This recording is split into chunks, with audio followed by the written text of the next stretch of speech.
Welcome to the Intercut podcast, the weekly show going over the TV, movies, and entertainment that people can't cut away from. I am your co-host, Zachary Shevich, and joining me, he had a dream. It was the end of the world. It's Arturo Zurita. Luckily, it's not. I don't think there's a comet coming our way either. There's no reason to worry about anything but catching up on all of the movies that we had for this year. Because unlike last year, which I still think was a pretty solid year, we had so many movies this year that I feel like we're squeezing as many as we can, which is not a bad thing.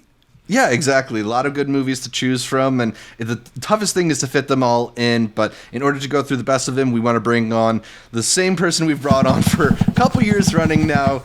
It's the tradition. If she could live in any place at any time, she'd live in London in the 60s. It's Amanda the Jedi. What's up, Amanda? Glad to have you back. Not much. Thanks as always for having me here. And I agree. It's been a much bigger year, and I feel like there's just a lot of movies that I feel exactly the same about. And then that makes it really hard to pick which ones you want to move up the list, you know? So let's see how we make out. Mm-hmm. Yeah. Yeah, I was looking over my list, and I was looking at the stuff that's kind of circling the list, and I feel pretty confident in my number one. I felt pretty confident in my number one for a little bit of time, but I would say that like slots 2 through 14, you could just kind of like hit shuffle and rearrange them any way you like, and it wouldn't be that bad. I'm having trouble really sorting them into tiers, but I think I arrived at a 10 that I'm happy with. I think you two also arrived at 10s that you're pretty happy with. It'll be a lot of fun to go down the lists once again. But first, we got to talk about the movies that we did not catch, because every year there are movies that we're upset to not catch, despite the fact that I think all of us are watching, maybe 100 plus new movies this year, if not more. Every year there's stuff that slips in between the cracks. Art, I don't know if you wanted to mention any of the films that you didn't get to watch, or maybe didn't get to get like a good rewatch in, because you probably watched the most out of all of us, so not that much escapes your view. Space Jam: A New Legacy, I did not get to rewatch that and really give it the proper due, with all the nostalgia stuff. After I've seen Matrix Resurrections, I was like, was that what Lana was going for? I needed to give it its due. But besides that, I'd say like recently I just caught the Lost Daughter. I did not get the chance to catch Souvenir Part 2, so those are a couple of the movies. Compartment Number 6, a lot of the stuff that has been shortlisted. Yeah, that I know had some festival coverage, and it's going to be some of those movies that I think that's technically going to be a 2022. So we'll get to that. Exactly. But, yeah, I still would have liked to have seen that. I heard good things. But those would be a couple of the ones that still have had delayed releases. I don't know about y'all. I haven't managed to see Tragedy of Macbeth. I don't know if there's any. I've heard mixed things, but I haven't caught that yet. I caught half of Worst Person in the World before my TIFF experience of that got destroyed, but I really liked what I got through. I'm so excited to catch that one next year. And then there were so many things I would have liked to have rewatched, and it might have affected where they ended up on the list. I would have liked to rewatch Passing, would have liked to have rewatched Coda, basically a lot of the stuff from the earlier film festivals. But, yeah. Yeah, it's a long year, and sometimes it's hard to even remember like the specifics of why you loved something when you caught it back in January. Yeah. When you're watching so many different movies, there's some films in here that I actually haven't seen since January back at Sundance, and then there's some films in here that I made sure I wanted to sit down and rewatch this week, because like sometimes when you put a movie high on a list, you kind of want to feel really sure in putting it there. Mm-hmm. And there's a couple films that I was glad to like lay another set of eyes on and just like confirm what I saw however many months ago, that it was worth all that love that I put into it. But I didn't get to watch Dear Comrades, which I know was on Art's Midway list, so that put it on my radar, and it was on the Oscars shortlist too, so I'm sad that I missed that. I said that I missed Seven Prisoners, Prayers for the Stolen, a couple of the highly regarded foreign films this year. I heard really great things from Karsten about El Planeta, a movie that maybe both of you caught at Sundance this year. It's my honorable mention. Yeah, and Karsten was raving to me about it, and then I just never sat down and watched it. And then I also really wanted to watch rewatch Identifying Features, because I know that's one that Art really loved, and I don't know if I quite gave my full attention to it the first time that I saw it, so I wanted to like actually fully give it a chance, but I ran out of time, unfortunately, this year. El Planeta, Dear Comrades, Prayers for the Stolen, all fantastic picks, dude. All of those would have been in my honorable mention, so if you have the chance, give those a watch. Most are streaming, I think. You got one on Netflix, one on Hulu, and El Planeta, hopefully, should be out somewhere soon. I did want to get into a couple of the movies that I feel like are in this weird in-between zone, because this was a particularly weird year in terms of lists and ranked lists, given that the Oscars from last year, the 93rd Oscars, extended their deadline into February, which meant a couple films like The Father or Judas and the Black Messiah entered the Oscars race in 2021, even though they kind of were with the 2020 class of movies. Yeah. So there's some films that kind of got caught in that in-between. I know Pieces of a Woman is one that Art, you sort of felt was like, not sure if you're going to count it last year, or it came out in January, but yeah. I know you put it on your midway list also. Yeah, and that's one of the ones that I look back on, and it feels so weird because it feels like so much time has been removed from it. Do you even count it from 2022? All that awards has been finished, but it's like it's such a great performance. It personally one of my favorites from last year, and I feel that Vanessa should have gotten even more accolades for it. But like to a lot of people, that time is done, especially because it was an early week release of it. But I still think that deserves some recognition since we weren't able to honor it last year. You know, you were mentioning some other ones that are going to get some Sundance spotlights as well. Yeah, well, The Worst Person in the World, which Amanda just brought up as one of the ones she wanted to catch more of. I mean, that is an absolutely delightful film that I was able to see at TIFF. And if you're looking around the internet, I'm sure you're going to see it on a lot of best of lists because a lot of critics were able to catch it. But Neon isn't releasing it until February of next year. So it feels a little wrong to put it on a best of 2021 list when you can only see it if you've been to a film festival. But if it was eligible, I would put it probably all the way at number 2. I really responded to that one. I got mine. I would have had it at number 7. So definitely catch it. Sundance is going to have virtual screenings of it, so no better way to catch it than in the comfort of your own home. Definitely worth viewing.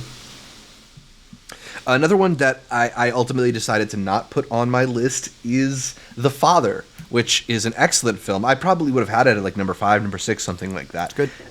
It ultimately is just one that people talked about a lot last year, put on a lot of lists last year. I had it on my best of the year so far list that we did 6 months ago. So I kind of feel like it's gotten its love and it's sort of had its cycle. I didn't feel like it belonged in this collection of movies that I'm a little bit more excited to talk about right now. So it's a great movie and deserves a spot on the list, but I eschewed it. I don't know if either of you guys thought that it's one that you would put on your list or at least considered it. It was on my best of the year so far, yeah. It was pretty good. I think I got to catch it. I mean, I think we all thought it was great. It's just, again, it had its Oscar cycle. Anthony already upset Chadwick. We don't need to talk about that anymore. Exactly. So looking at the 10 films that you did choose on your best of 2021 lists, are you sensing any themes, any universal things going on, any motifs for the films you've selected? Art, I know you were thinking of something that goes through the films you chose. Identity crisis, man. It's either, they're about to reach a certain age or the character doesn't know what they're supposed to be, or are they supposed to follow their forefathers? Are they supposed to change the future? Do they know their own identities? I don't know what we had an identity crisis this year, man. That's definitely what happened. From the blockbusters down to the indiest of indie films, that's the one through line that I see on my list. How about you, Amanda? Is there any unifying factor, or is it just movies, man? I think some of them definitely have that like identity crisis aspect to them, but I don't know. A lot of it's just movies. A lot of it's just kind of humanity, like what makes us who we are and like why we do the things we do. And some of it's just movies. Dope. Yeah, with my list, I think I kind of have two things going on. Where there's some things on the back half of my list which are maybe like a little bit more pure entertainment. Some of them are stuff that a couple of them are the problematic faves, but they're more wide appeal movies. And then you get to the top half of my list, and I've realized, like, they are just much slower movies than I normally pick. Maybe I'm washed. Maybe that this is 2021 was the first year that I spent all of as a 30-something. But, you know, I guess I'm just sleepier and like a sleepy movie that is meditative and ruminative and a little bit, I don't know, thoughtful. So a lot of slower movies than I normally would pick made it to the top of my list. Excited to talk about all of them. We will get into the best movies of 2021 in just a little bit. But first, make sure you're subscribed to the Intercut podcast, either the video podcast on youtube.com/intercutpod or the audio podcast available on most podcatchers. Also, follow Intercut on social media, whether it's Facebook, Twitter, or Instagram. We are at IntercutPod. That's at IntercutPod. That's short for podcast. We are also Intercut Pod on Patreon, where you can support the show for as little as $1 per month. And be sure to leave us a 5-star review on Apple Podcasts. When you do, it makes me happier than reading someone's best movies of the year list and seeing that they agree with you. So shout out Jordan Hoffman, shout out 88 Dowd, shout out to the GOAT Richard Brody. Richard Brody knows good movies, man. I love Richard Brody. Bro, I thought you said these were patrons. I was like, what are you talking about? I thought these were reviews on them. Like, sir. But I agree with you. Nah, just good film critics, man. I like film criticism, unlike Adam McKay. Anyway, before we get into the best movies of 2021, let's take a quick aside and talk about some of the best documentaries of 2021, because it wasn't just a great year for narratives, it was a great year for docs, and to fit it all in is hard, but there's some great stuff here. So Art, I don't know if you wanted to go first and run through your list. I got a top 10. I don't know if you whittled yours down to a top 10 too. Yeah, I think I got a pretty decent top 10. I'm sure we'll have a lot of crossover, but it was a really good year for docs, not just in terms of a lot of stuff that was coming from the festivals, a lot of music docs, from Zappa to the Kid Cudi, Miss Cudi. We were having this argument right before we had started as well. And then even a good Rick James doc. But going down my top 10, I would have, there was a Rita Moreno doc that came out from Sundance. Yeah. It's a great look at her life. It's on Netflix. You can stream it now. I would highly recommend it. And even another actor who has his own on Amazon Prime with Val. All this footage that he had collected throughout all the years of being in the business, and I thought it was very well done with his son narrating over his life. Whirlybird, which is out on VOD, another Sundance movie about a couple that had a bunch of footage being these cameramen, pretty much night crawlers, having their own helicopter, recording things. And it's the kids who kind of are the focus of the movie, to a degree, because like they were just not really caught in the crossfires, but like the parents both work together, and it's in the footage that they caught for work that they also catch all of their home videos. I would highly recommend Whirlybird. Did you see that Lights Camera Jackson had this in his top 10? Did you see that Lights Camera Jackson had a very interesting top 10 this year? If the homie got Whirlybird in his top 10, then he knows what's up, because if I was including, this would definitely be in my top 20. So he knows what's up. Shout out Lights Camera Jackson. Did he have the Billie Eilish documentary, The World is a Little Blurry? Well, you see. The Oscar shortlist does, though. Damn it. Well, good, because that is one of the most fantastic docs. I wish I had the opportunity to catch this one at IMAX. It is streaming over on Apple TV+. I definitely think it's worth it. A really good look at the beginnings of her career. Plant or not, still very fantastic. But The Dissident, one that definitely deals with plants on your phone. No one knows who's listening at any point in time. This was one where I swear when I was streaming this, I don't know, my internet was given out for reasons that it shouldn't have been given out, man. But The Dissident, if it's streaming anywhere, catch it with a VPN. In the same breath, another one where the director went out and really compared the issues that were happening at the beginning of 2020 here in America and here in China for someone who works in both, has family in both countries, and how she's not even allowed to go back because they were questioning her family with how she was comparing the COVID crisis at the beginning. A lot of COVID movies and docs and everything. I would consider this top tier in that subject matter. Same. At number 4, Woodlands. Ooh, a 3.5-hour doc.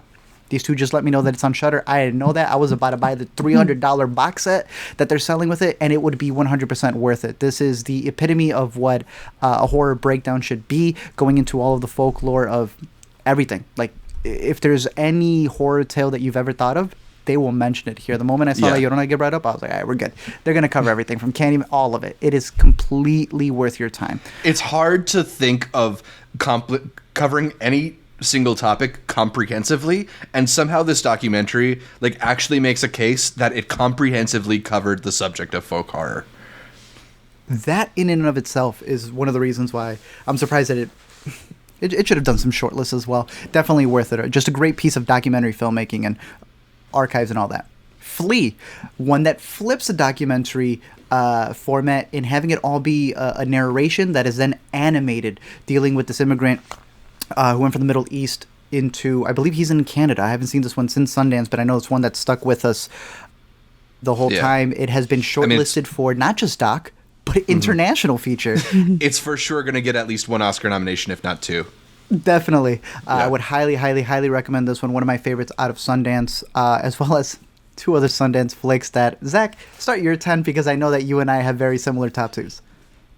All right, so I got at number 10 Assassins, which is the story of the North Korean expats or whatever.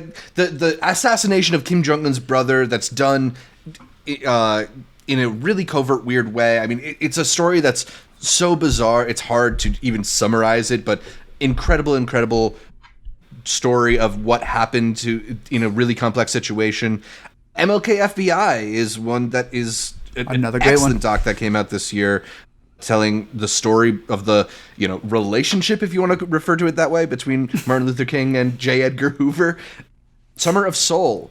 I feel like that's going to be one of your two, maybe. That one I had at number 8, the Questlove, Black Woodstock concert documentary. Just incredible concert footage in that. Just put the documentary on and sit back and listen to amazing music. The Velvet Underground, speaking of music docs, I have at number 7, the Todd Haynes Apple TV Plus doc that has a really cool kind of like collage look to it all that I really appreciated. Going back to Sundance, Try Harder, a year full of really awesome academic docs, and this one about kids trying to make it into college really resonated with me. I have that at number 6. I got Woodlands Dark Days Bewitched at number 5. The Monopoly of Violence, which we've talked to about a couple times on this podcast. So excellent doc on police brutality from the French perspective. Number 4. I have In the Same Breath at number 3. Like Art, I think that's the best documentary we had on COVID so far. And then at number 2, I know you have this on your list. I'm guessing this is your number 1.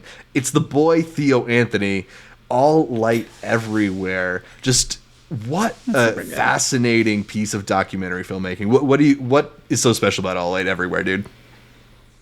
I mean, the fact that it would have broken into my 10 features of the year just in general. You're talking about a documentarian who knows how to put you into the subject matter like you're just a fly on the wall. Like the access that he gets in terms of these companies that run surveillance and just the meeting rooms that are happening for these cities that, like, they're the ones who are going to be feeling the effects of what's happening in their towns and how that's just being used to then propel like a nest that people are going to have outside of their doors. Fantastic documentary that I also recommend going back and watching Rat Film and watching the one on ESPN that you really like.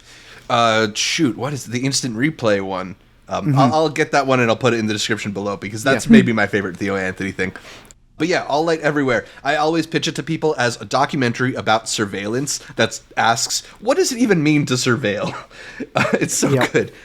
And then I've been talking about it for a while now, but Gunda is my number 1. Just what an emotional piece of filmmaking. What a beautifully shot piece of documentary filmmaking. Catch up with that one. I think that one's on Hulu now, right? Yep, it is on Hulu. So is All Light Everywhere. Part of the Everywhere. Neon deal. Yep. So... Summer of Soul would have been my 2, and All Light Everywhere would have been my number 1. So a solid year just of docs alone. So there you go. You have plenty to watch. They are just as if not more riveting than a bunch of the narratives we're about to talk about right now. Absolutely. Amanda, did you have a best documentary of the year? Mine's probably the Woodlands one. That was dope. Also really loved All Light Everywhere, and I like Try Harder. It was nice just being with those kids, watching them try to struggle through that. Yeah. I wish the best for those kids. It's one of those documentaries where you finish it and you're like, I hope they're okay. A lot of documentaries at a Sundance this year where you're like, I hope they're okay. They're okay. That's pretty much how it ends. Yeah. But yeah, within that one, Accepted and also Homeroom, we just had that trilogy of just kids going through it in school. Absolutely. Yeah. All right, Amanda, why don't we kick the movies list off with you? Why don't you start us off with your number 10 film of 2021? Let's go. All right, this one's it's changed a couple times, even in the last 10 minutes, because we were jumping around being like, does this count this year? Are we going to count it this year? I'm going with Last Night in Soho. It's, okay. Yeah, I've said it before. I think the ending kind of like, I wish it had kind of come together better, but I love what he's going for with the whole idea of like, it's literally based on something called like the stone tape theory, and that like energies and spirits can get like locked into items and locations and stuff. And that's just kind of what's happening to this character, essentially.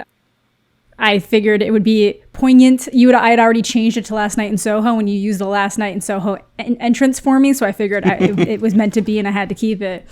I thought it was just incredible performances from Thomas and Mackenzie and Anya Taylor-Joy.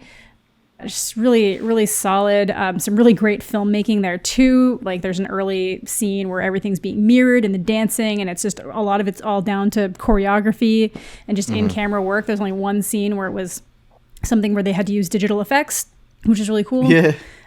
The use of like twins to create mirror shots was really dope. I don't know. I really enjoyed it. I think it's at least worth the watch. That's all of Edgar's films.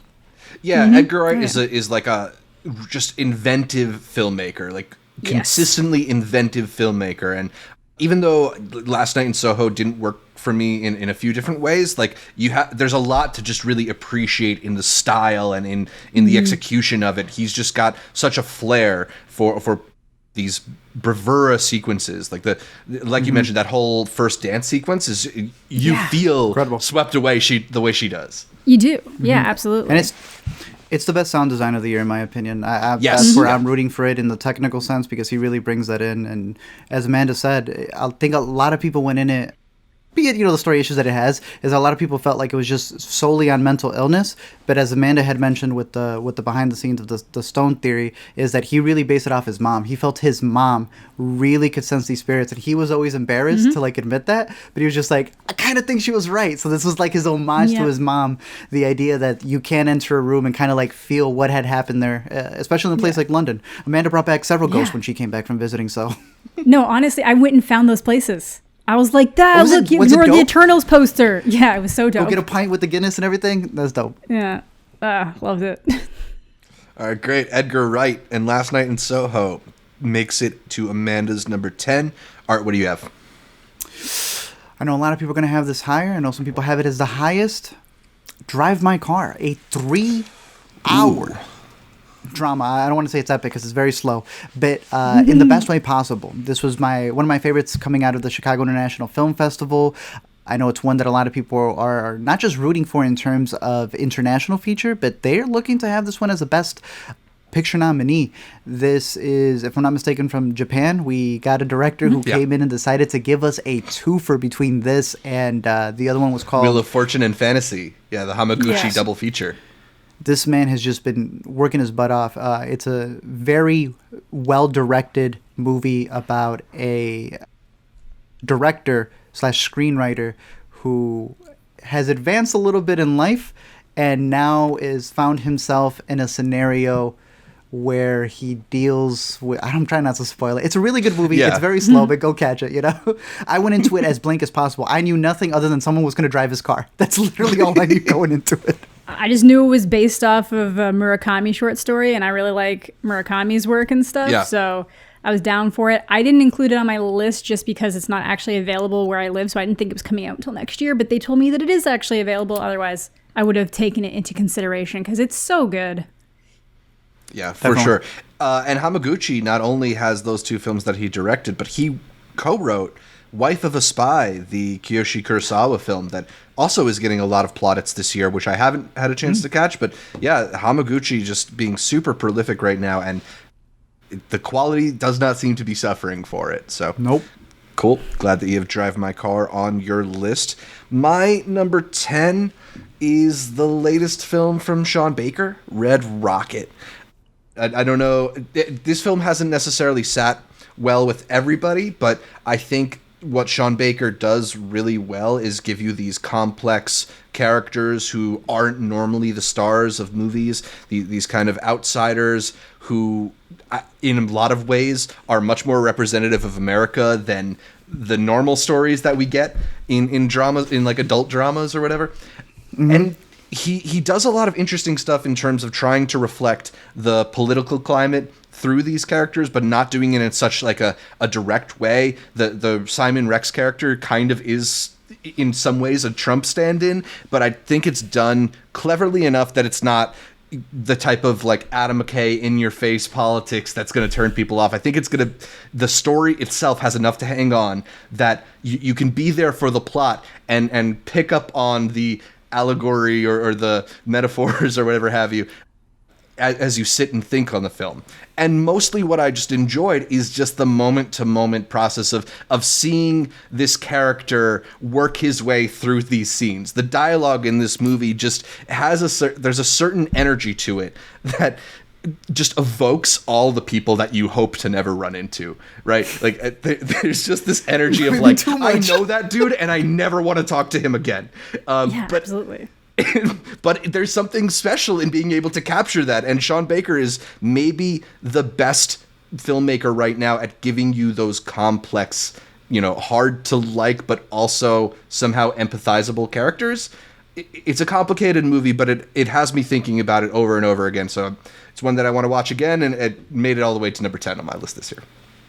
You told me to Simon skip Rex is it, really so I good. skipped it. Too good. I'll get there. I'll get to it. Yeah, I'm very curious to see what you'll take from him in a minute, because I think there have been people who like there's this sense out there that it's like very problematic, but I almost feel like it acknowledges its problematicness much more than some other films. So yeah, I could yes. just by looking at it and like the description, I could see that there was like an intentional thing it was going for, and I wasn't expecting that person to be like a good person. So I think right. I'd be fine watching it. I just haven't gone around to it yet. It's just sitting in my emails. I think we're at Amanda's number 9. I'm going with Pig. I'm going Pig at number 9. Is this the last addition to the list? Yeah, I watched Pig this morning. So Nice. Ooh.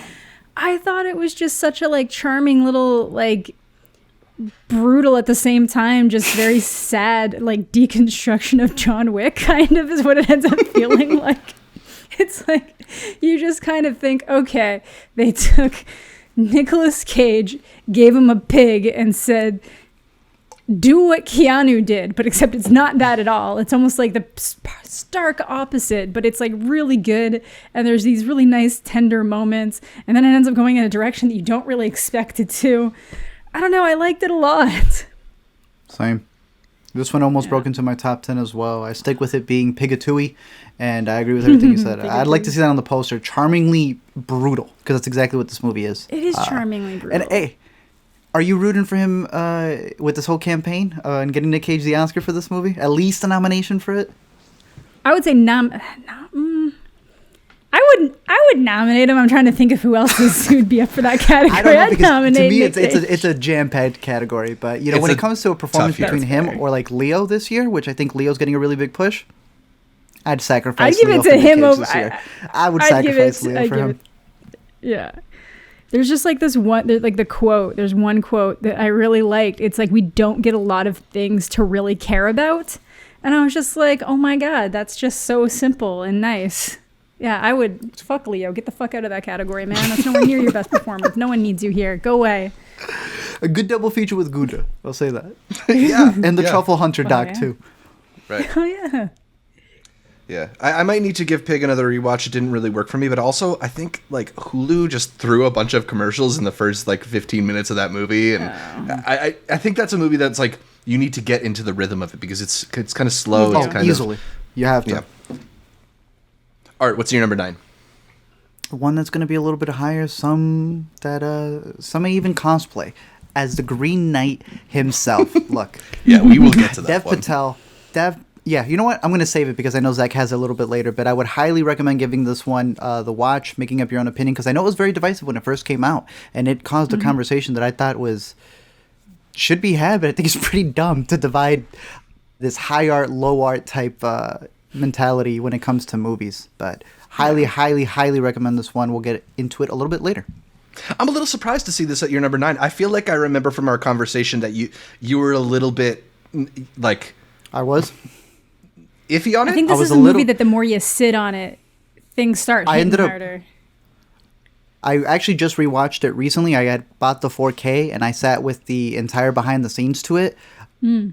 Personally, to me, when it comes to we always have this conversation about directors who make the big jump, right? Yeah. To like doing Marvel movies or whatever else, and they always feel like, oh, once they do the big jump, they never go back to the indie movies.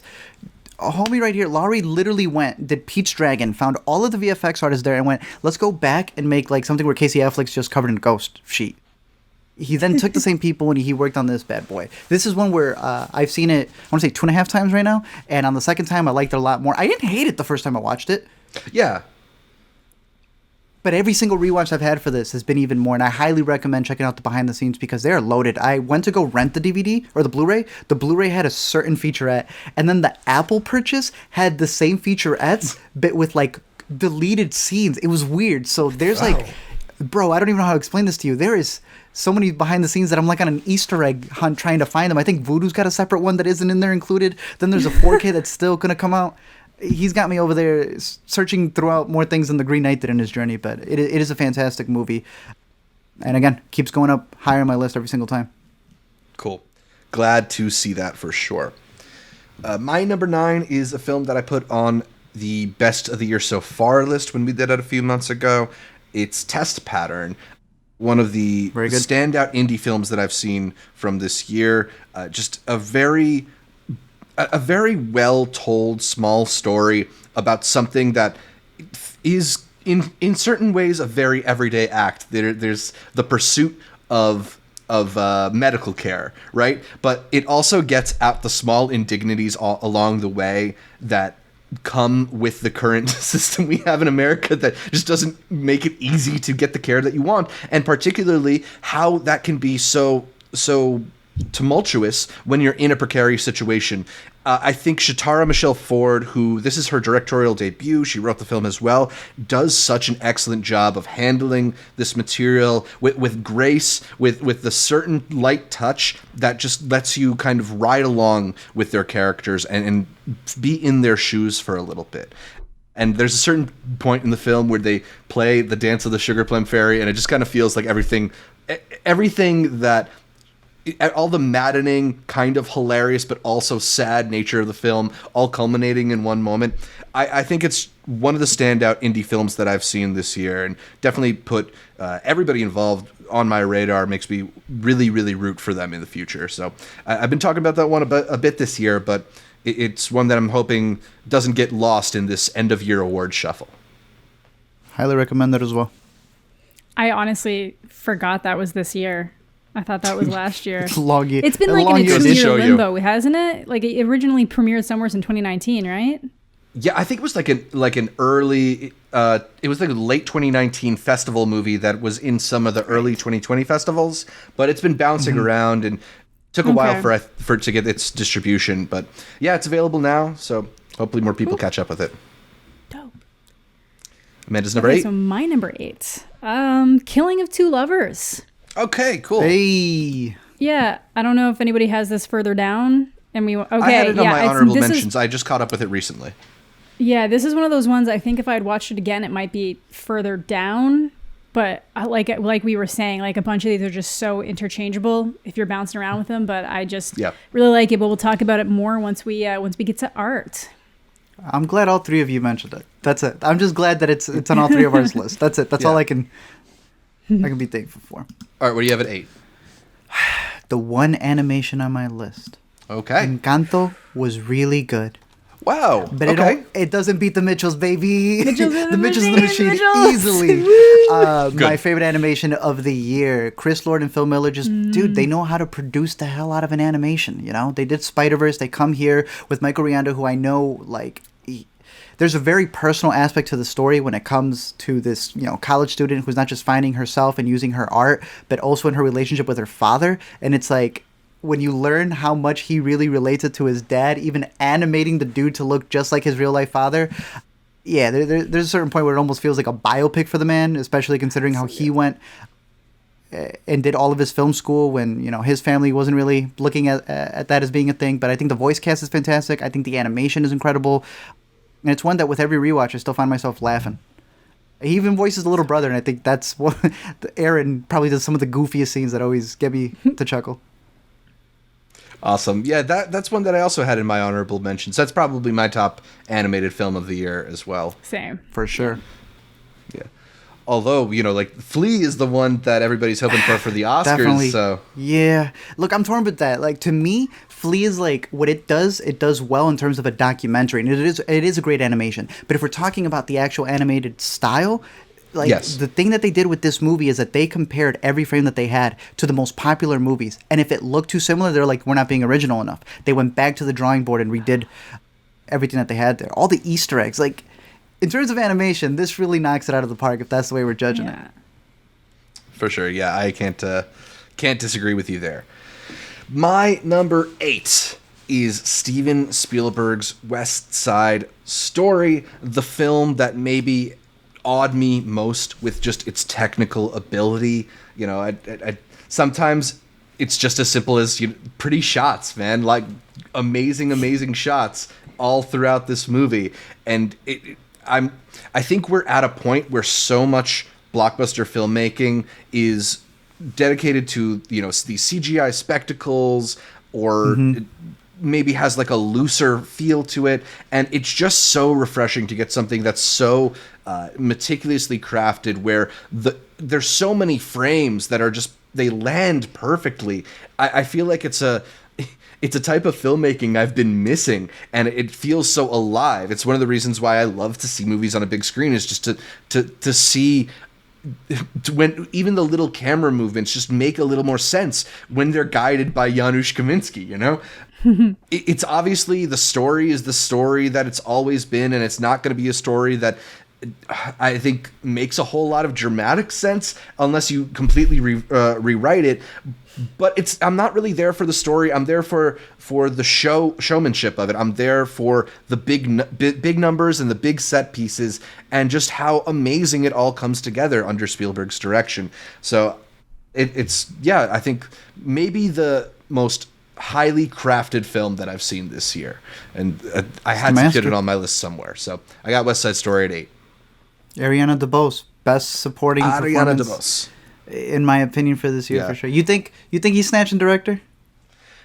Well, look, I think, as we've talked about, that this is probably his best movie in at least a decade, and given his age, given how long it's been since they awarded him, I'm not sure they're going to have a better time to kind of give him another one of those movies. Whether or not they want to do, like, that's the thing, like, whether or not he really needs an It's Time award, I don't know. And it also feels like maybe the most boring selection the Academy would make. I don't expect him to win it, but I do expect him to get nominated for it. I feel he's going to get Best Picture, man. It's going to be a movie that wins it for both iterations. It's possible. Dude. And then the Oscars will never recover. Like, there will be really low ratings, and they will introduce the Best Popular Film Oscar next year. But it wouldn't be undeserving. Yeah, he already changed the PG rating to be PG-13. Why not change the Oscars to have the most popular category? I still haven't caught it. I'm curious to know your thoughts. You should. It's really, really good. Definitely a theater movie. I will say that. Yeah. As much as I don't care for the story, but definitely. Yeah, well, speaking of something that's definitely a theater movie, my number 7 is Dune. Ooh. All right. Dune rocks, man. Just Dune's good. Dune rocks. Great. Dune rocks. Saw that in IMAX at TIFF. We don't have an IMAX theater here. I can only imagine how shit it would have been at my theater because the audio. No, okay, my theater is getting so bad that when Cate Blanchett talks, the bass of her voice makes things kind of go like whoa, whoa, whoa, because her voice is a little bit too deep. Jamie Foxx comes in on No Way Home, whoa, whoa, whoa.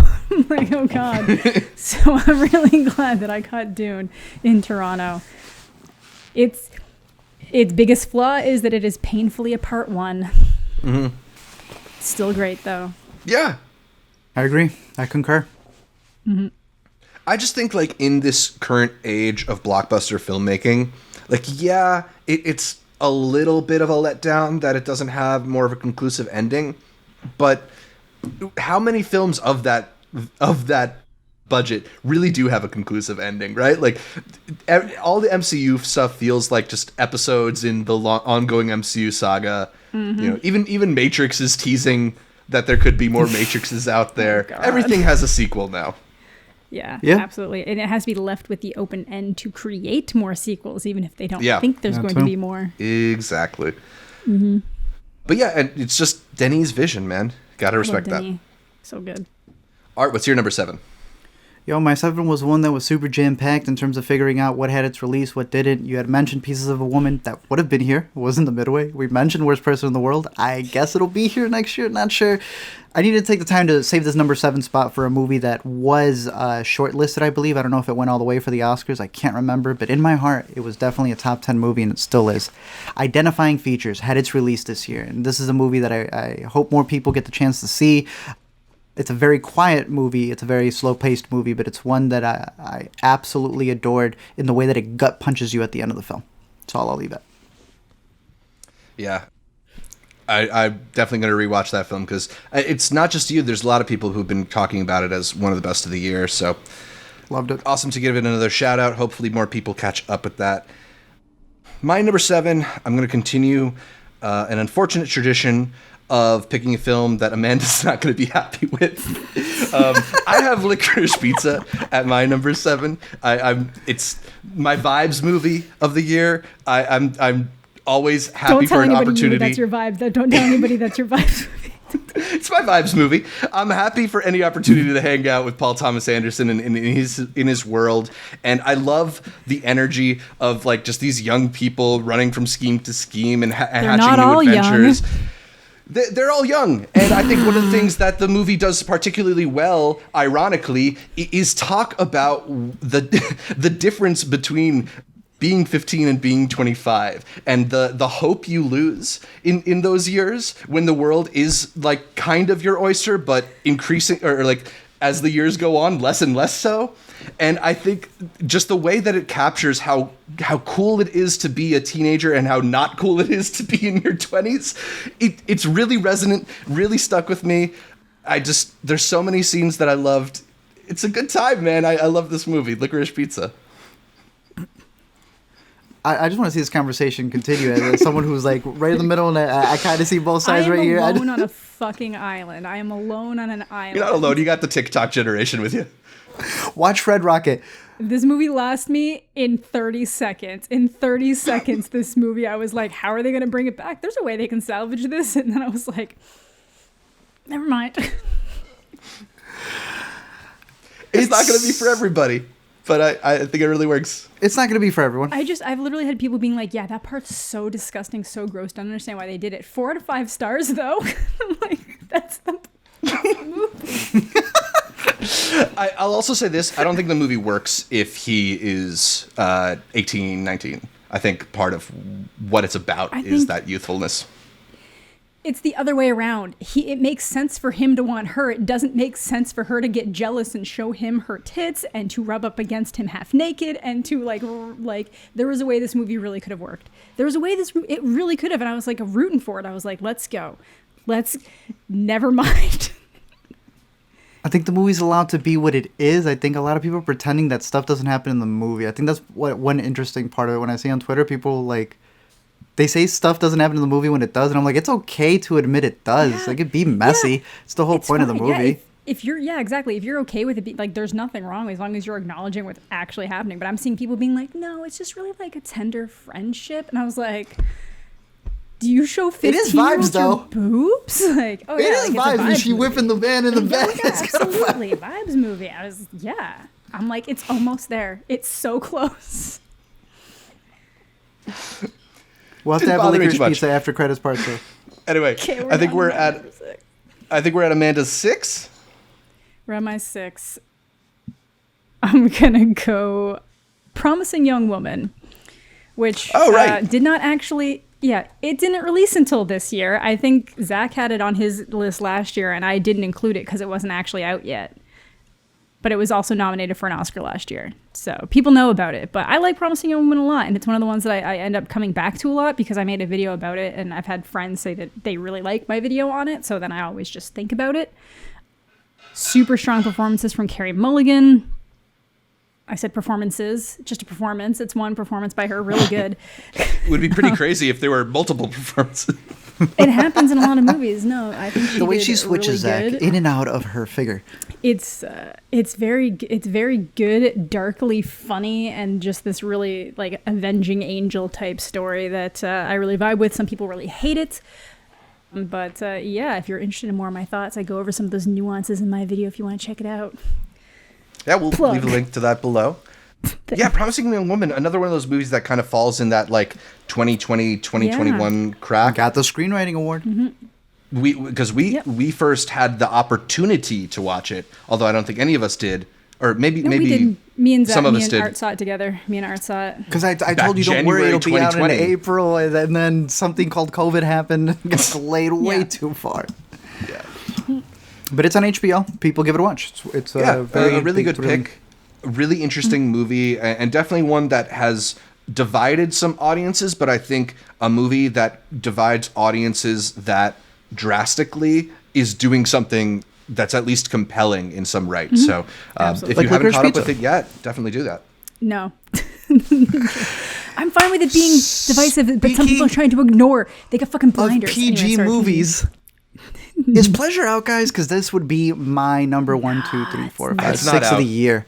I figured it was out. I wasn't sure. I wanted to mention it. If it's not, then I'm going to stick to another movie that I have been mentioning for a long time. White Lie officially, technically had its release at the beginning of this year.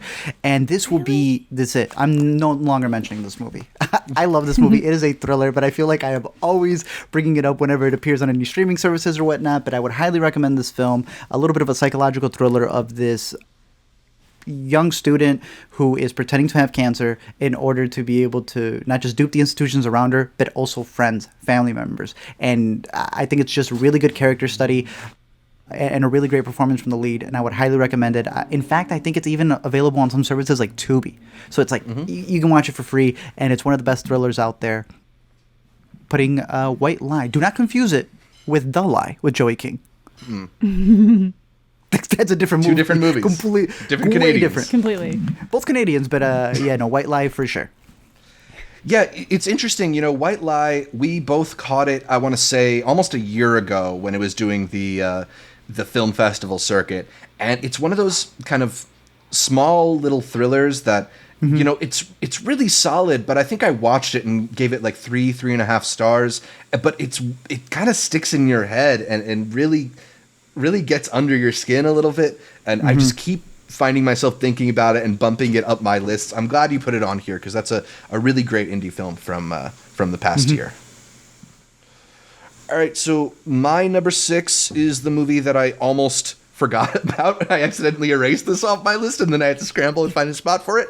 It's Cmon Cmon, the latest from Mike Mills with Joaquin Phoenix, the very good son, the tale of a uncle and a young boy navigating their relationship in kind of a surrogate father capacity for a guy who's not really ready to be that guy for a young kid yet. I think the thing that I really love about it is kind of its sort of thoughtfulness about the experience of life and the understanding that life is full of these really transportive and like beautiful moments that kind of open up your understanding of the world and widen your scope in a way that makes you appreciate things, but then also how the world has the ability to hit you back and scare you or upset you, and just the way that the world is unpredictable and full of surprises always resonates me with Mike Mills' stuff, but particularly this, a really empathetic look at these two characters. I thought the acting in this movie is universally great, particularly Joaquin Phoenix. It's crazy to me that he seems to be outside of the Oscars race right now when that performance is just so good. But yeah, this was really a movie that just sticks with me. I found myself very emotional watching it. It's a beautiful film. It's a beautifully shot film in black and white. I liked it a lot. I hope more people keep it in mind because if it doesn't pick up any Oscar nominations, we're doing something wrong. It's a very empathetic movie. I'll say that. Yeah. If you're going to become a parent, you should watch this movie for sure. Mm-hmm. But there's also Zach. What is your favorite pizza place in New York? Because this movie just so happened to have shown what ended up being one of my favorite pizza places the last time I went to New York, which has been obviously a couple years from now, but Scars is pretty decent. I'm not putting you on the spot as a New Yorker to be like, what is the pizza place now? You're like, I'll give you my top 10 movies of all time, but don't ask me the pizza. I mean, I go Joe's, but Scars is solid too. Joe's is good. I'm not gonna. Joe's is fantastic. I'm not gonna be upset with that pick. All right. Before we get into the top fives, we would like to thank our Intercut patrons, the lovely Patreon patrons who support the show for as little as $1 a month. They are Jessica, Connor, Tim, Cademan, Garrett, Ewan, Tushar, and the producer-level patron, Awkward. Thank you again to all of those who support the channel. A reminder that you too can become a part of the Intercutie team over at patreon.com/intercutpod, where you can sign up for patron benefits like early access to Intercut episode outlines, access to the private channels on our Intercut Discord, and an invitation to our monthly patron Google meetings. Art, where should people go to become a patron of Intercut Pod? Go down below. We got a link right there. I think we should even have the channel banner right there. You can go over to Discord. You can even have some links that take you straight there. Literally in any way possible, shape, or form. You can go over there, support us. We have really cool hangouts every month, play some little trivia, and just talk movies.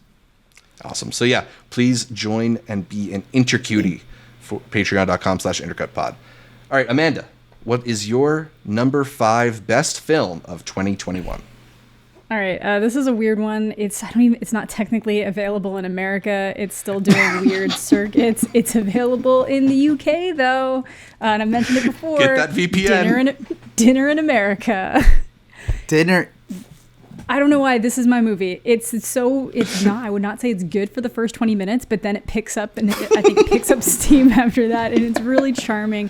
It is like, I always describe it as like, it is the most punk rock and cutest movie you will ever watch. It's like this super nerdy girl who you think is like, going to be onto this cutesy stuff, is just super into this like really aggressive underground punk rock music, and she comes across this guy who is this extremely aggressive punk rock dude, and it's basically just them kind of like building together, and like him helping her come out of her shell and like learning to like stand up for herself, and like, oh no, it's nice, it's cute, I like it.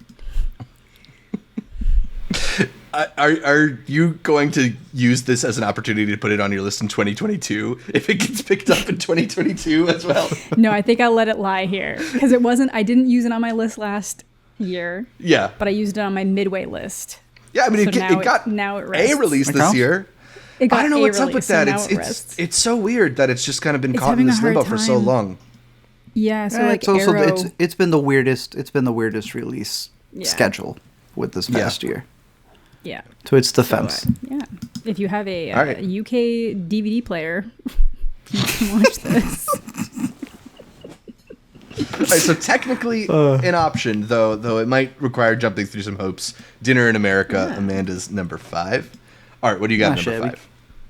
I don't think you need a VPN for this one. It's playing over on Hulu. It's been mentioned a couple times here. The Killing of Two Lovers, a neon release that premiered at Sundance that stars the director's own kids. A lot of it is scripted, which this is a movie that I think some can consider some of the scenes like mumblecore, because just the way that it's made up, and it's like every single line is scripted in this, and I was like, yo, this comes out so natural. I love his directing in this movie. I love the sound design in this movie as it's combined with the score, and I keep calling this, what do I keep calling this, Zach? Marriage Story in Utah. Yeah, like rural marriage story. I would highly recommend it. I really enjoyed this one. Awesome. Yeah, that's a great one. I'll say compelled. I don't want to say enjoyed. Very compelled. Enjoyed is a weird word for it, but yes, it's very compelling. Yeah, I think both of you had mentioned when we talked to this on the midway just how good that sound mix is, and how it has that like unsettling, real world sounds woven into the score. It's just like his pickup truck, that's being used. Like, it's crazy. Yeah. Mm-hmm. Very good movie. One that I had on my honorable mentions as well. So yeah, all three of us giving you the endorsement on that one. My number 5 is one that I haven't seen since January. It's the furthest one for me. Although it's now finally available on VOD, so I'm excited to catch up with it. It's Mass, the directorial debut from Fran Kranz. I don't know if I expected it to land all the way up at number 5 on my list, but I just keep thinking about how impressed I was by this film, and just the how empathetic it is in its approach to really make space and make time for all of these characters and really give them all their due, give them all like their place at the table, and all these actors are just able to knock these roles out of the park. I mean, in a more fair world, all 4 would be Oscar nominees this year, because it's like watching a great Broadway play or something, in the way that it unfolds, the way that they play off of each other, just how they're responding to each other. It makes such emotional sense, and it's one of those films where I think the script is written in such a way where everything feels extremely motivated. You know what I'm saying? Like, there's no misplaced line of dialogue. They're all there for a reason, and it may be a little bit slow moving. It's kind of contained to that one room, but there's something I liked about sitting there. There's something really amazing happening in this film in terms of what it's asking you to, how it's asking you to think as an audience member. Yeah. Mm-hmm. I really like this one. I'm very excited to get a chance to catch it again now that it's on VOD. So I got Mass at number 5. Best ensemble.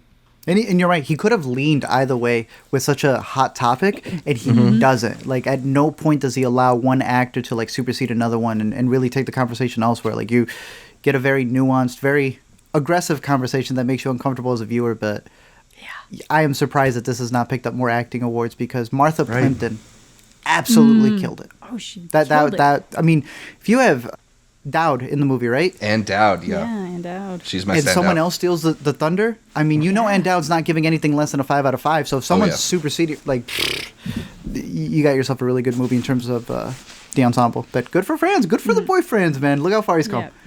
Yeah. Very curious to see what he does next, because this is such a. I'm very curious. How do you follow up a movie like this one? Yeah, it'll be interesting. All right, we're at Amanda's number 4.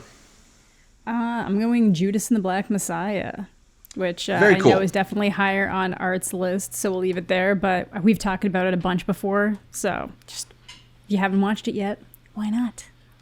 Absolutely.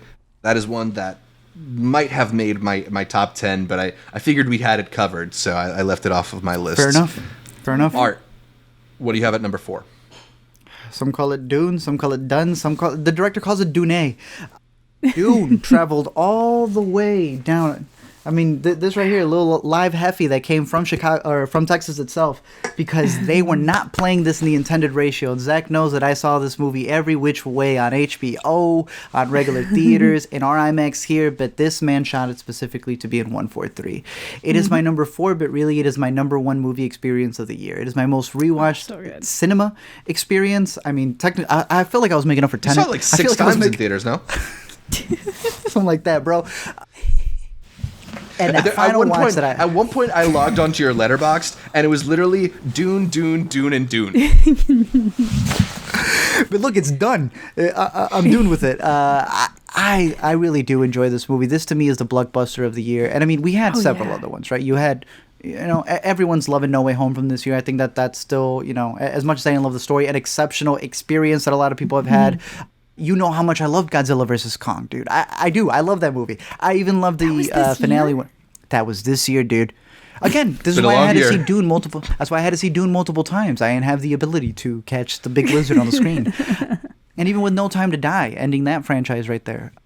But to me, it was all about beginnings this year, and seeing Paul Atreides' journey was absolutely fantastic. I highly recommend that if you have the opportunity, as soon as part 2 comes out, to catch both, or at least one of them, in the intended ratio. Not to sound as pretentious, but screw it. I mean, it was so worth it. I think that there's a big difference within the story, and just the way that he directs it as well. I am actually a really big fan of it. I know a lot of people think that it's very thin, but I don't mind it being a part 1. I like that vision of him knowing that he wasn't going to overbloat something. And he's got a very poetic sense of telling the story. I love this. All the complaints about this being just a part 1 are just going to go away in 2 years when we have the part 2. I think a lot of the anxiety was like, are they even going to make a part 2? I agree. Yeah. Oh, I agree. So, Dune. Yeah, so good. Awesome. Yeah, Dune. Great movie. I had that on my honorable mentions, but I knew Art had that one covered too. That is definitely the blockbuster of the year. And, you know, it's kind of found its way into a lot of Oscars talk too. You know, it's as more movies have come out, I think some people are now coming around to the idea that it might end up with several nominations, including one for Best Mad Picture. Max of this year, dude. Yeah, hopefully it can be the Mad Max of this year. It's the right combination of great filmmaking and big blockbuster entertainment. Feige gonna come in, flip it away. Yeah. Please don't let Kevin Feige steal this one, please.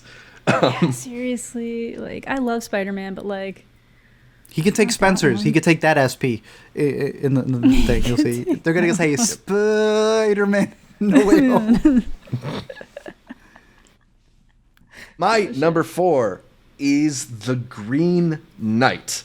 I don't think I've actually vibed with David Lowery's movies that much. Like, he's obviously a very interesting filmmaker. Really? But he's kind of bounced between these different projects that it didn't quite connect with me, although I've admired aspects of them. And this is where it all finally came together for me. That ruminative quality he has, that really patient way that he likes to go about telling these stories, the sitting on a shot for maybe 9 minutes and letting it unfold. It all worked for me here. I think aesthetically, this was maybe my favorite movie of the year, from the costume design to the set design to particularly the lighting design. Just, if you get a chance, rewatch that opening like 15 minutes and just pay attention to the lighting cues. There are some amazing lighting cues just in terms of how things brighten to make you feel, or the green comes in to kind of unsettle you. It's really cool.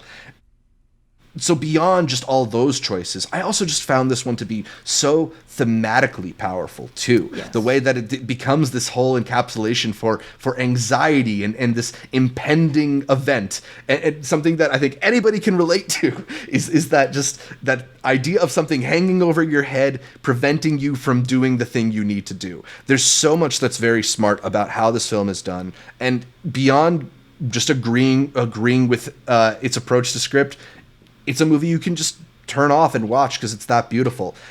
I really like this one. Honestly, it could have been a little bit higher for me, but I chose to put it here. The Green Knight, catch up with it. It's really great. It is. Big fan of that one too. It didn't make my list, but I just as a look at honor and like what it means to be honorable. So good. David Lowery's the last homie, sequence, dude. Unreal. So good. Oh, so good. All right, my number 3. Top 3s. Power of the Dog. All right, let's talk. I think we might be getting that one more time if you wanted to hang out, right? Hey, I'm going to tell you right now, my 3 and 2 are tied. And one of them is Power of the Dog, so let's talk Power of the Dog, unless it's your number 1, Zach. Power of the Dog. All right. Okay, Power of the Dog. Caught that at TIFF. It's a slow-moving one as you're going through it, and you're just kind of waiting. And then it starts getting into the end, and you're like, oh my God, is this motherfucker about to, did he? Oh my, he did. Oh, it's good. It's really good. I agree with Karsten. I know recently he had rewatched it, and it is one of those at the moment you run it back, because we did immediately as soon as it ended. I didn't get the chance to catch it in theaters, and I really wish I did. I remember when Zach told me that he caught it at New York, and he's like, I think I'm going to go risk it all and maybe catch the vid in order to go see this on a big screen. And I did. I wanted to catch this in theaters, and it just came too late, and they ended up not showing it on the big screen at the Music Box for the screening that I wanted to go to. But, you know, having the opportunity to catch it just back to back at home, Carson had called it, is like, oh, you actually don't watch this movie until you've caught it a second time. That's your first watching of the movie. I got the book, which is so difficult to find, by the way. You have to like order it online. Yeah. Really? It Incredible. was out of production. Incredible book as well. It adds so much to it. There's a really great, I think it's a foreword from the author who also did Jake Gyllenhaal, Heath Ledger. Brokeback Mountain. Brokeback Mountain. Yeah, she was very much inspired by the book and the author as a whole. And like, there's a lot of the book that adds to the movie in terms of just certain shots that you get of, I don't know, a fire escape that you really do need the book in order to kind of, I guess, add to that. A lot of the nuance, but yeah, no, you do. You get a lot of the nuance in the movie, and that's exactly why I have it over here battling between the number 2 and 3 spot. I think. So good. The best male supporting performance of the year definitely has to go to our boy over here. He killed it. I know he wanted to get Spider-Man. I'm glad he's doing stuff like this instead because in that universe where he does take it, I don't want to see his cherry. I want to see his performance like he had in this one. I think he killed it as well. I think I'm still conflicted between this score and Spencer's score on what is Johnny Greenwood's best. But I am hoping that he gets a nomination for both and then he beats himself. That's what I do now. That'd be great. There is the performance of Benedict Cumberbatch that I think is fantastic. It's incredible. I never do buy his American accent. That's just me. I'll never buy it, even as Doctor Strange. And that is the only reason that I have another movie swapping in the number 2-3 spot because this other movie does have the best male performance of the year. But Power of the Dog, Zach, I don't know where you have it as. Do you love it as much as we do? I have it in the honorable mentions, but I also want to give it another watch. I like you ran it back after I watched it at TIFF because it's it really does open up once you get to the ending and you kind of recognize what they've been doing all along, but sort of a little more subtly. It's a really cool movie. It's a really good ending. Aesthetically, it's tough to beat that one. I just want to I want to dive deeper into the story now that I actually kind of like know what it's about. It's so worth it. Yeah, it's so good. And the best memes out of Netflix this year with the Henry Bronco stuff. Also, what is it with every great director writing I would just say director actually because another one wrote a letter, just writing letters in instead of tweeting out. She wrote a letter about the memes to Netflix and they released it. Obviously, what's his name from Ricardo's? He wrote a letter to. These Twitter accounts are free. Sorkin. Yeah. Sorkin. Fucking Sorkin. All right, so I think we're at my number 3. Yeah. You're number 3.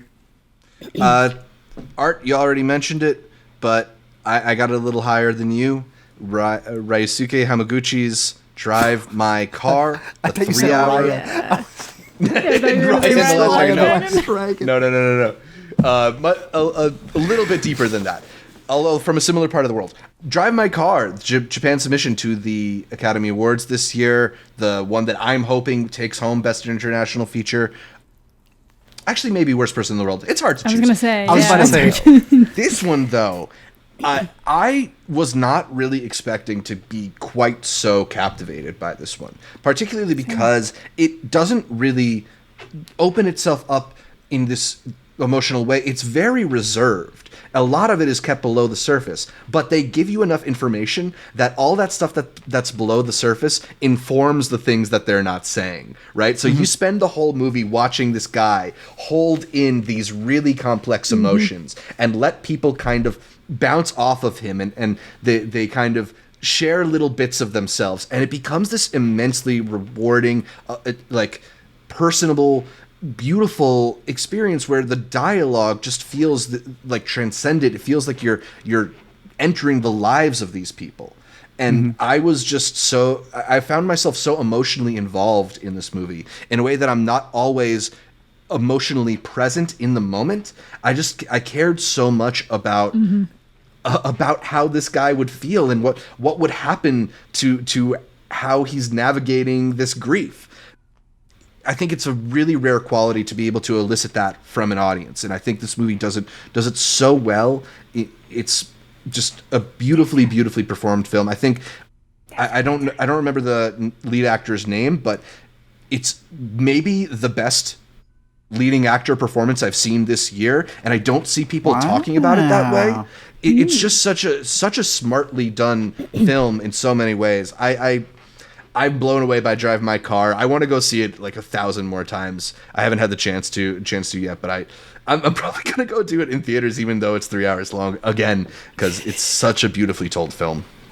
That was my first watch, was in a theater, and that, like, I'm not gonna say it went by because obviously it doesn't, but knowing how slow paced it was going to be, definitely worth catching in a theater. I can't wait to catch it at home to be able to pick apart all the different, just the nuances that he has in the characters and the performances. You're talking about the lead. I believe he should be in conversation for Best Director. To me, it's without a doubt, he's in the top 5. And that is surprising to me, that you can get a movie to get all this accolade in terms of international and maybe even Best Picture, but you're not considering the rest of the talent. In my opinion, easily one of the best movies of the year. Yeah, the actor's name, just so I don't overlook it, is Hidetoshi Nishijima. He's fantastic in this film. Mm-hmm. Very good. So good. All right, so Amanda's number 2. My number 2. This is where I completely deviate from both of you, because I know you both hated my number 1. But my number 2 is Shiva Baby. All right, That's cool. true. I love Shiva Baby. That's fantastic. Just this chaotic. Rachel sent it. Tweet. Yeah, it's just chaotic. It is like anxiety inducing, but then it's also like tender in a lot of ways. It's like so much of the anxiety that so much of us have felt in like family events, when it's all like, what are you doing? How's your life going? And you're trying to dance around different things so you can just move to the next person so that you don't have to like linger on it too much. It's these horror music strings that are just being plucked every time something happens, as it just progressively gets worse and worse and worse, but then it comes together so beautifully. Rachel Sennett's so good. Molly Gordon in this is fantastic. This is the type of movie that kind of makes me feel bad about myself, because the director is like 25 right now. I think maybe she just turned 26. Like Emma Seligman. So good. Big fan. Agreed. Yeah. I would have it on this list too. An excellent, It was so good I jumped the gun last year. I had to. Right. Yeah, he jumped the gun last year. I get it. I don't blame you. So good, it's on the good. Best of 2020 and Best of 2021 lists. And then the TV show for HBO should probably be on our next one too. Right. Yeah, an excellent movie. I have that in my honorable mentions as well. I think it gets that sense. I think we've talked about just the claustrophobia of that whole interaction and being around people who you don't necessarily want to run into is so well done there. And that Rachel Sennett performance, I think, really coheres the whole movie together. Like so much is riding on her expressiveness and her body language.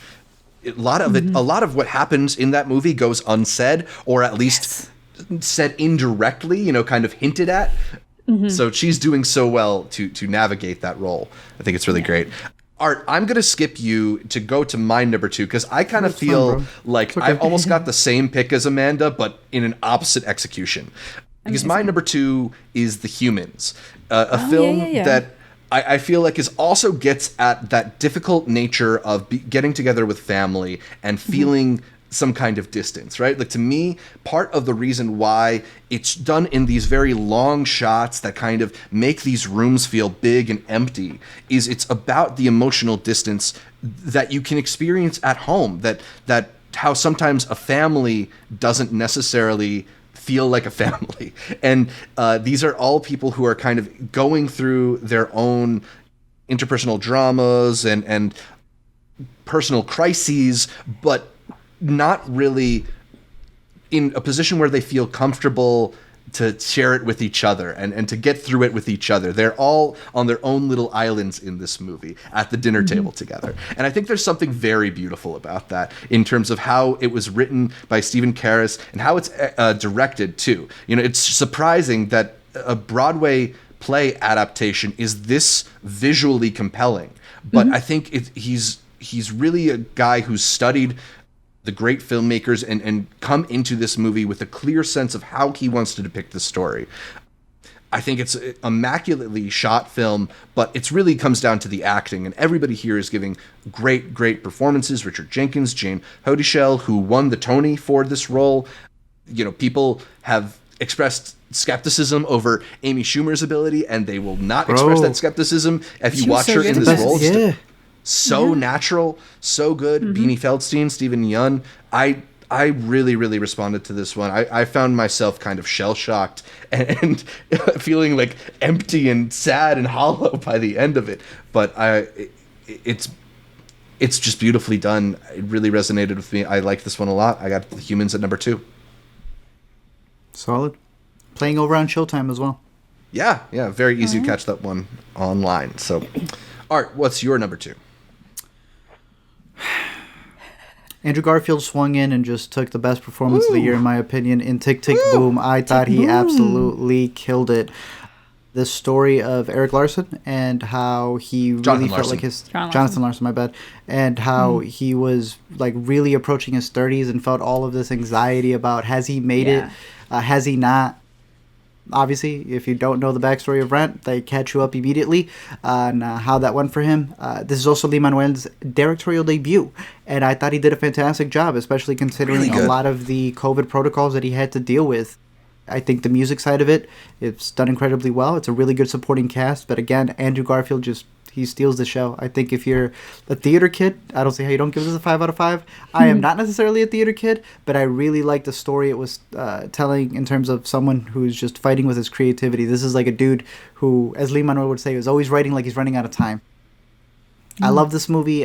This is one I wish I was able to catch in theaters. Screw Same. Netflix and AMC and the way that they release their stuff. But I absolutely love this one. And it's one where I'm working on a video and I'm adding something to it every single time.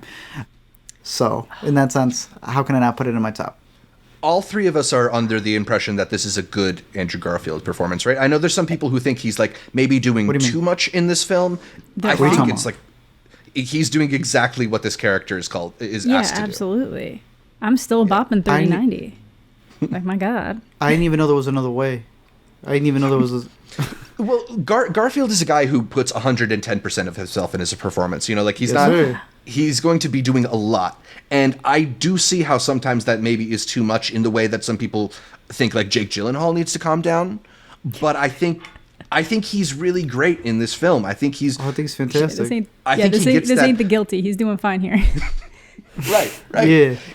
There's a franticness to the character that I think helps, that he really is able to get across. And I think the thing that I really responded to in the film is that idea that like you're putting so much of yourself into something and it's not necessarily going to work out the way that you intended to. It has a lot in common with the film that I'm going to mention at my number 1, but we're not going to get there yet.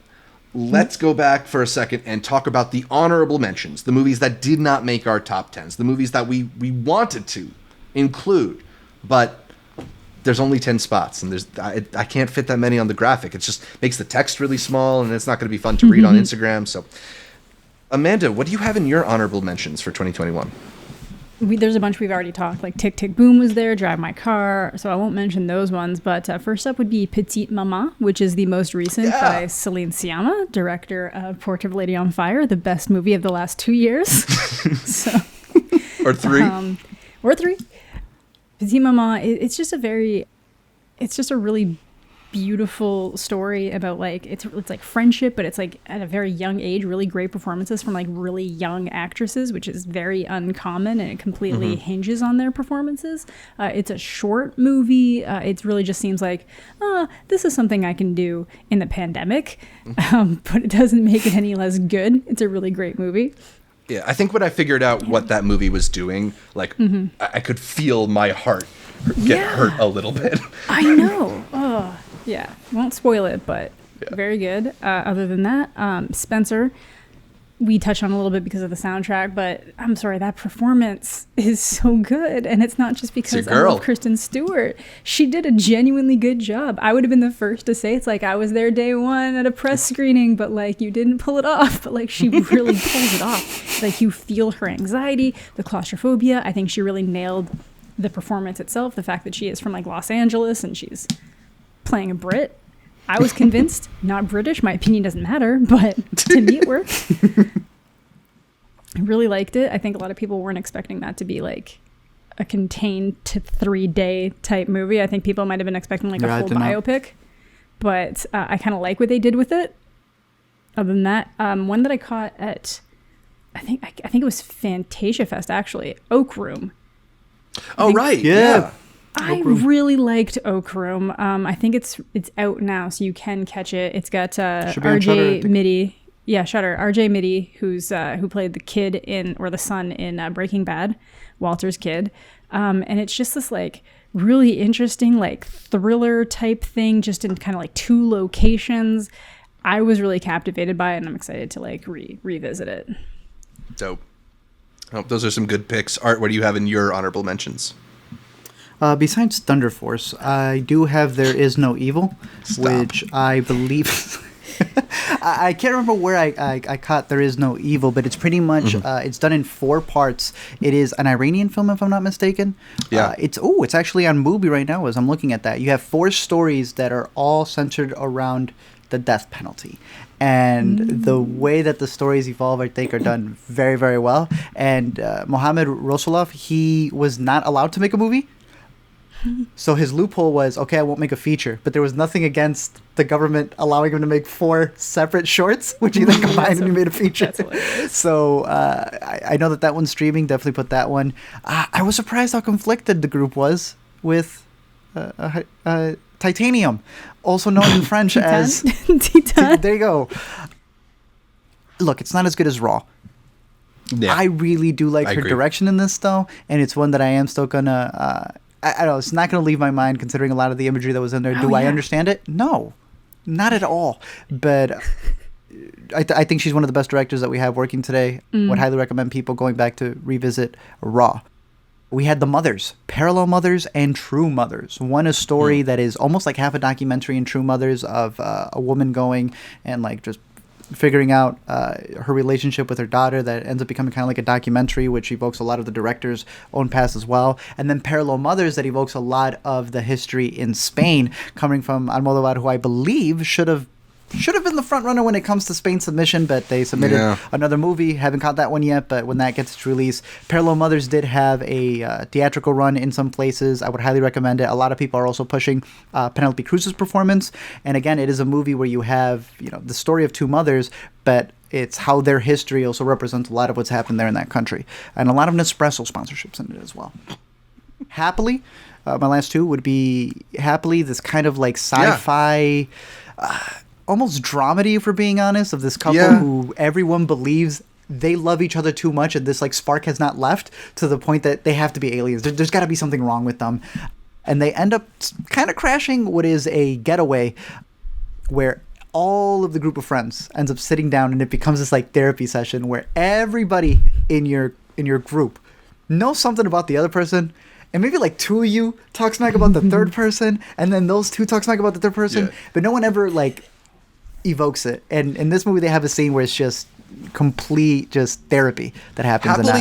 Happily kind of feels like they took 2 or 3 different scripts and mashed them all together, and the scripts were of different genres, but it kind of works. Like I enjoyed it. I do. I know it's not a perfect movie. I know some people will see it and be like, what's going on? And I was like, I don't know, but it's in that awkwardness that I think it comes up with something special. So if it's streaming, maybe you don't want to risk getting the rental or whatever it is. Once it's available in streaming, give it a shot. I think that there's a lot of really good stuff in there.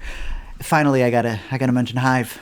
I'm rooting for this one since Sundance. I'm part of the Hive crowd. It was the first screening that they sent our way, and it is one that I rooted for all the way till its awards there at Sundance, and one that I hope is able to snatch a nomination. Made the short list. The Oscars had already made the short list. It's definitely worth it. I think it's a very good, not just of a woman who's trying to make it an environment where everyone's not just against her, but it's also like in the business that she's trying to build. There's all these obstacles that she needs to overcome. And I found it to be one of the best movies of the year. Nice. Awesome.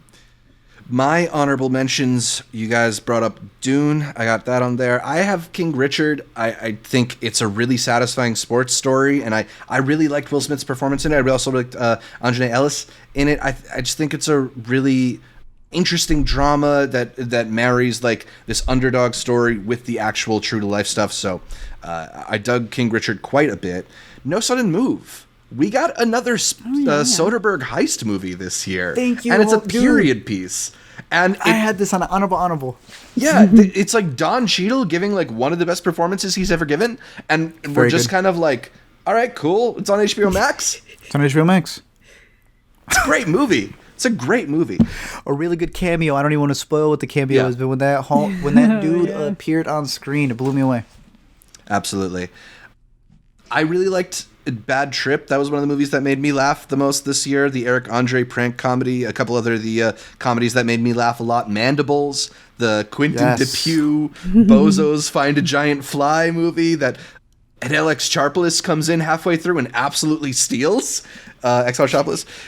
And Barb and Star go to Vista Del Mar. I didn't think I would put it on a list when I first saw it, but I just keep thinking back on that movie and laughing. I rewatched it now that it's on Hulu. It just full of delights, that movie. Yeah. So I'll throw that on the honorable mentions. I got No Time to Die. That was one of the more satisfying blockbusters I think I saw this year. Just a fun end to the Daniel Craig James Bond films. And then I also got Quo Vadis Ida, the Academy Award nominated film. Really, really stunning film. One that is haunting too, that I caught up with pretty recently. I know both of you thought that one was pretty good too. Yep.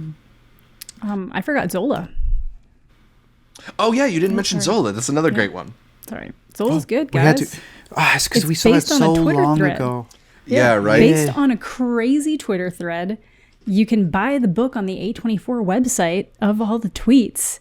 Yeah. Crazy performances from Taylor Page and Riley Keough. Just so good. And also, shout out Coleman Domingo, who is so good and so frightening in that movie. So one of my favorite actors. Great cinematography as well. It's the same cinematographer who did Power of the Damn Dog, dude. Like, what a fantastic talk about two year. Completely separate movies. It literally sucks. It just needs something to bring the ending around. If it had something, I think we all if the ending really just hit a little bit harder, this would probably be like a top 5 easy. Totally. It's playing on Showtime, and I felt the same way with the ending, but it just sucks that it didn't get it. It didn't get a theatrical run, but this is one of those like spring breakers where it needed a damn crowd, and it sucks it didn't get that, but. Yeah, for sure. I actually got 2 more before I wrap up. I caught up with Riders of Justice because that has been popping up on a lot of people's lists. I had pictures to. I didn't get to.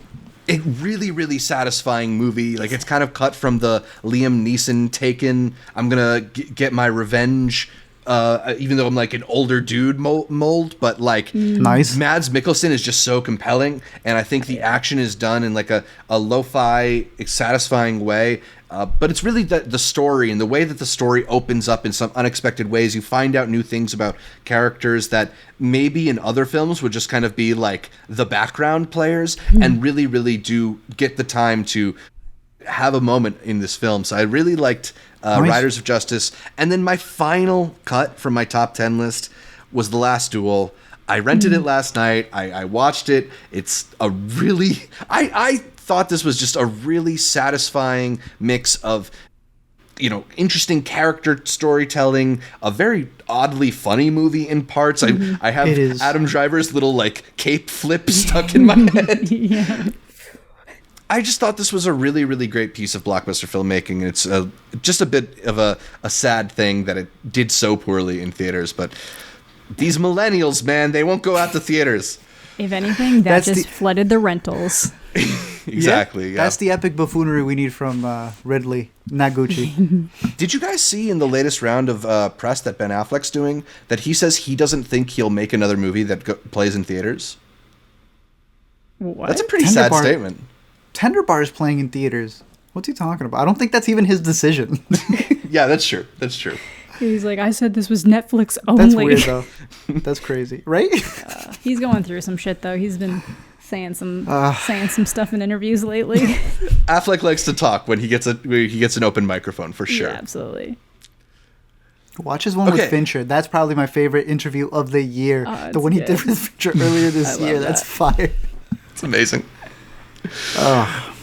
All right, we've arrived at the best film of 2021. Amanda, what is your number 1? It's 9 Days.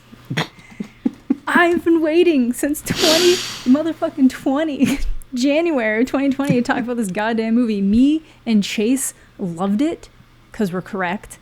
Art, I can't say that his viewing experience was proper because he came out of that movie not being able to tell me half the plot points that were going on because he was just getting distracted by this woman next to him. So, don't remind me of this woman. God, I'm so sorry. I don't know. I love it. I think that 9 Days is just one of these movies that takes a really, to me, beautiful look at like what it means to be human and what different types of people are cut out for humanity. So like this entire thing is basically Winston Duke's character is supposed to be judging souls to see who can, who's most likely to survive Earth and actually like prosper. And just based on something that happened to him, it makes him hesitant to pick certain types of people. And I think it's just like, I don't know, I thought it was so beautiful. It's hit me so hard. I don't actually think a movie has hit me that hard since watching that, and it's been almost 2 years now. So for me, that's my shit. It's like, it's Soul for adults, but better. So, I don't know. I like it. I dig it. Big fan. I'm glad that is a movie that people are resonating with. It did not work for me, but I see it, and I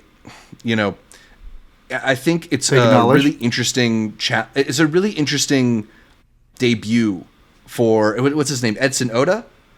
Yeah.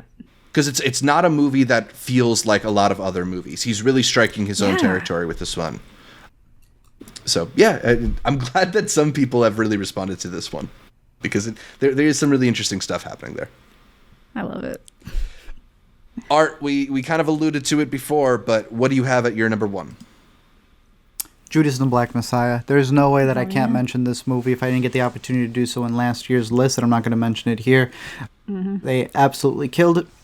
In this movie, one of the best performances coming from Daniel Kaluuya, who's already had 2 nominations and rightfully a win for this one. The brothers who wrote this pitched it as The Departed, literally from the perspective of the side characters who are starting the revolution, but always dismissed. I thought this was a just very tense, not I don't even want to call it political, but definitely part procedural, the way that it starts, and it's able to use real life footage, which usually would like turn me away. But I thought they used it very well to tell the story of these 2 men and the opposite sides of which they come from. We've had performances for Hampton that we've seen in the past. Some not my favorite portrayals, even though they come from great actors. This was done in a way that I found it to be visceral, and definitely one of the best movies, not just of this year, but one that I will be talking about at the end of the decade. Yeah, it's a pretty amazing combination of political and historical filmmaking with this kind of story of what's it called, like not spies, but like it's a pretty amazing cross between historical dramas and political stories with this cops, and I don't want to call it cops and robbers, but like this police procedural, this FBI procedural, and the way they're able to mix the crime story with the historical stuff in a way that I think does justice to both sides and is both entertaining and illuminating. It's just a rare blend in Hollywood, and I wish we had more movies like this. Like, yes, there are people who are like, oh, it doesn't necessarily get deep enough on Fred Hampton's politics. And like sure, there should be a Fred Hampton movie that does that, but I think there also should be a lot of movies like this. This, exactly. Thank you. I agree. Informant, I think, is the word you were looking for. Informant is the word I was looking for. Yes, thank you. Yeah, no problem. Nice. All right, Zach.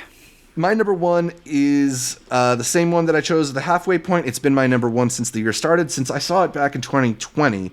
But I've had the chance to rewatch it a couple times, and it's just the movie that has stuck with me, that's resonated with me, that I've found myself recommending as often as I can, because I'm blown away by Chaitanya Tamhane's The Disciple. It's a beautiful story of dedicating yourself to something and not getting that love in return. The maddening, torturous desire to be great at something, and then that's just not how life breaks for everybody. You can do everything right and find yourself not achieving the things you thought you would. And what happens when you're in that situation? What is it like to go through life year after year holding on to a smaller and smaller portion of your dream? I think it's a movie that is so... Any person who's gone into a creative field is going to find things to resonate with in this film, in this approach. It's very meditative. It's very thoughtful and slow, but in getting to rewatch it, I kind of feel like it's a film that every little piece of it matters, and matters a lot, in the way that it does kind of unfold. I've talked about this before. It's like the anti-Whiplash, because Whiplash is so full of energy and it's so full of this anxiety and music and noise, and this wants you to sit in those moments and feel things not working out. I think it's a really excellently made film from a filmmaker that I'm really excited to see as he continues to develop. This is only his second feature film, but it's just a film that I think is so smart in terms of its execution, so thoughtful in how it treats its characters. It's the 5-star movie of the year for me. The only film that I've given 5 stars from this year. I think it's excellent. I hope more people catch up with it. I saw Anish, the boy from Searching, actually caught up with it recently and gave it his seal of approval too. So it's got some of the filmmaker cosigns as well now. So I hope more people catch up with Disciple. You know, we get all these comments in Intercut, all these YouTube videos. Oh, go watch this, go watch that movie, go watch that Netflix TV show you never heard of. Why don't you all go watch The Disciple and get back to me, okay? I've been talking about this movie for months. Months. It was on my list and I cut it. I watched Pig instead. See? The lack of respect around here. I'm tired of it. No more recommendations till y'all watch The Disciple. Exactly. This podcast is over. Get back to me. It's the Intro-Disciple podcast now. Sorry, Zach. I was watching the D'Amelio show on Hulu. I apologize. It's all right. I get it. But please watch this movie. It's really good. I don't know why Netflix dumped it the way they did. Anyway. But at least it's available. Lots of good movies. This was a really, really exciting year. You know, last year, I felt like it was a bit unconventional, even though there's a lot of good stuff. It led to some interesting lists because you're maybe pulling from some places you don't normally pull from. This year, there was just so much to choose from, and it's kind of just choosing, like, what do you really want in a movie, right? Like, it's not that the movies we left off our list aren't top 10 worthy, but maybe they're not what we wanted to see at the cinema this year. Mm-hmm. Yeah. No, I agree. I mean, but it was still a packed year. The ability to be able to go back and catch a variety of genre movies. It was the year where we actually had a lot of day-and-date releases. Last year, everything was kind of in limbo. This year, it was interesting to see the discussions of the box office. Is a movie bombing because it's playing same day and date? Are we ignoring some previous movies because they don't align with the statistics that we got for that week? But I found it to be a fascinating year where you can go see a movie like Dune in theaters. In the Heights, another one that I was so excited for, which would be an honorable mention right here in the last minute, where you can catch it in the big screen and come home and replay those numbers from the comfort of your own home. We will never be able to do this. I've been doing this since 2012, consistently every year. There's never been a year like this. With all of the ups and downs that we've had, it has been a very interesting release schedule, and nonetheless, you know, the movies I don't think ever went anywhere, but I'm glad that we're all back being able to watch them, and I'm excited to see what next year holds because there's still so much to come. Speaking of which, a lot is on the slate for 2022. We're getting Avatar 2. We're getting The Batman. Finally. We're getting a new Spider-Verse movie, a new Jurassic Park movie, a new Thor movie, a new Black Panther movie. Are there any movies that stand out to either of you as the films you're most excited about in 2022? Amanda, are there some films that you just can't wait to see next year? Oh my God, I feel like you just said one in it. Oh, Batman. I'm really excited for Batman. I'm very excited. So excited for Batman. Zach sent me the ARG, so I've been playing the game with the riddles in the back. It's really fun, man. Yes, how about you, Art? Any 22 films you're excited for? We had covered this on live stream. I'm excited for the directors, man. I'm excited for Robert Eggers. I'm excited for, obviously, Ari Aster, and I'm excited for Jordan Peele. Yeah. Absolutely. I'm excited for Damien Chazelle coming back with Babylon. I'm excited for Scorsese coming back with Killers of the Flower Moon. Okay. There was another one that I was just looking at here on my little list. Scream 5. I'm actually excited for Scream 5. Fuck you. I am too. I wasn't joking. I'm a big Scream fan. Yeah. Lots of good stuff. Oh, Knives Out 2. That's the other one that I was looking forward to. Are they done casting? A return to Rian Johnson. Yeah, I don't think Black Panther 2 is going to come out next year, but like Knives Out 2 for sure. Yeah. I guess we will see on some of those. Anyway, I think that just about does it for our best films of 2021. Thanks for sticking with us, and let us know in the comments down below what your top 10 films of 2021 were. Would love to see them, especially if they include a specific Indian film that I just mentioned. But that's all for this week's show. We can catch more from me, Zach Shevich, by following me on Twitter, Instagram, or Letterboxd at ZShevich. That's Z-S-H-E-V as in Vicky Crepes, I-C-H. Amanda, where can people catch more from you? You can find me on YouTube, Twitter, Instagram, Letterboxd, and all sorts of other places, all at Amanda the Jedi. Art, where can people find more from you? You can find me over at LME Explain on Twitter, on Letterboxd, and YouTube, but specifically every week on the Intercut podcast. You can listen to every episode of the Intercut podcast on iTunes, SoundCloud, Spotify, or your favorite podcatcher. I like Overcast. And then make sure you're subscribed not just to the audio feed, but to the video feed as well on youtube.com/IntercutPod, where you can catch our bright smiling faces as we break down the latest in entertainment. Find new episodes of Intercut every Monday. And please leave a comment, like the video, and consider heading over to iTunes to give us that much requested 5-star review. I don't know how many times I need to request it. 5 stars. Just, leave a little comment. Be like, oh, cool. Zach sent me here. I appreciate it. I really just appreciate saw it. Disciple. How y'all doing? Yeah. What a good movie. Chaitanya Tamhane. What about it? Like our Facebook, Instagram, and Twitter pages. Support our Patreon. All of them are at IntercutPod. And you can get updates throughout the week from me, from Art, from Amanda, from all the guests we feature here on Intercut. You can also do that on the Discord, which you find in the description down below. Thanks again for tuning in, and until next time, why greatness? Why is goodness not enough? Ooh, Green motherfucking Knights. What a good one.